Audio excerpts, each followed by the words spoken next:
Mary. There are 3 books that will perfectly teach you how to live as a human being. These are the 3 books that we all should read. You know what they are? Argia? I didn't expect anyone to actually raise their hand, but now I love it. Okay. 2. Bible? Okay, good. Bible and Imitation of Christ. The Bible for sure is one of them. The Imitation of Christ is, although a great book, actually is a book that definitely helped me become a priest. One of the first spiritual books, maybe the first that I ever read. That's not the one I was thinking of. The other 2 are a bit of a trick question, or tricky. You wouldn't immediately think of them. The Bible, nature, meaning the created world, the book of nature. And lastly, the book of the cross on which our Lord died. Those are the 3 books. They lead to 3 great objects of contemplation. This is from Cardinal Sarah, and he got it, I think, from the Carthusian monks. They're our most professional prayers in the church. These are men who live on top of mountains and do nothing but pray in silence all day long. So they're like the Carthusian monks are like the Albert Einsteins of the spiritual life. There's not many of them.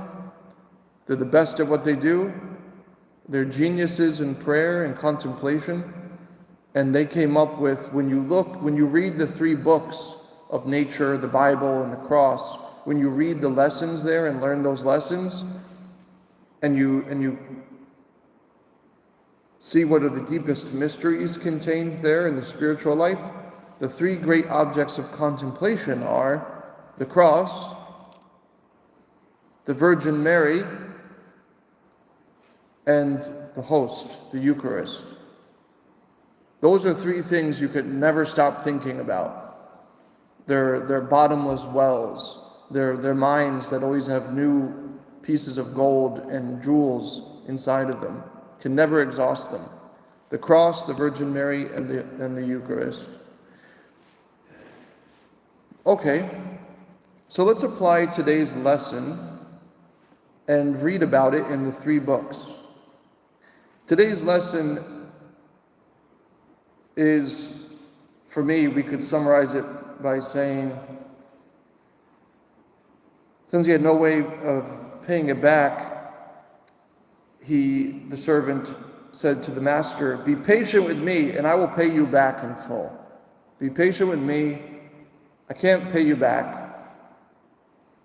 But he says, I'll pay you back in full.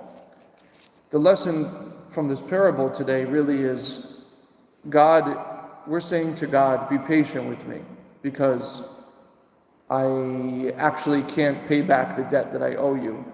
So how am I going to pay you back in full? Well, if God forgives me when I don't deserve it and I could never pay him back, how do I pay back God?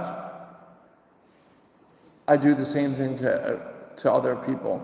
I will forgive other people the way God has forgiven me. When they don't deserve it, and when they could never pay it back, I will do that too.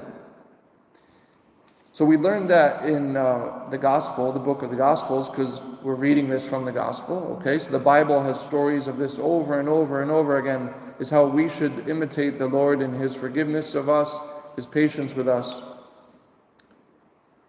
Our Lord Jesus obviously lived this out perfectly on the cross, when in the most unjustified manner, everybody in the universe besides the Virgin Mary had a debt that they could never pay back. And our Lord said, Father, I forgive them. I'm asking you to forgive them forever and for all eternity.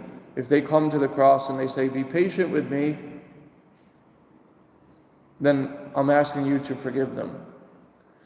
So the cross is perfect, the perfect living out of this principle. The book of nature, it does show us this path of forgiveness, redemption, renewal, new chances. like today is the perfect sunny day, right? It's still technically winter time. So one of the things we learn is actually the changing of seasons from the darkest time, the time with the least amount of light, the time with the least amount of warmth, the winter time, it changes always into a new time, a springtime, more light, more warmth, more life. Which is why God decided, by the way, when most theologians agree, the day that our Lord died was March 25th.